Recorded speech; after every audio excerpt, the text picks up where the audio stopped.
What I basically see when I talk to founders is literally something that looks like that. We have this solution and it can help a lot of people. And so why wouldn't we? Because in our heads, we just keep saying, if I have more people, then I have more potential for revenue, then that's perfect.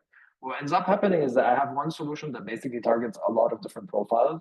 My relevance to these profiles will be much lower. And for example, if I have a company, let's take some of the stuff that we have in the chat, for example. Someone said, I have a website design company. And so I can serve a lot of people. I can serve solo entrepreneurs. I can serve larger companies. I can solve things that are more B2B. I can solve things that are B2C. I can build one pagers versus really complex applications. And so that's like a very standard case of, okay, fine, I have this service that can help anyone. And so why would I not reach out to everyone and talk to them?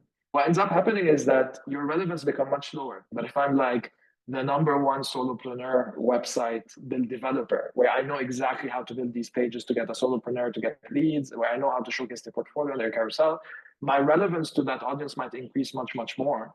And by doing that, the stickiness to it, like they'll get convinced, like, oh, these people really understand our needs, what we want, and they'll focus on this. And I'm not obviously giving advice to go after this audience. I'm just giving this as a theoretical example.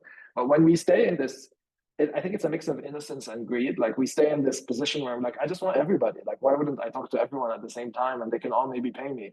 You end up actually finding that you could make much less business versus if I just focus on one good audience that has good money, that is able to pay me, and I just double down on like why I'm the best partner for you. And this is where this whole idea of niching down comes. It's basically, let's take you out from this really big market that obviously sounds very appealing, and let's get you to focus on a smaller audience that could still pay you and can still do a good job, but then your product becomes much more competitive in that space.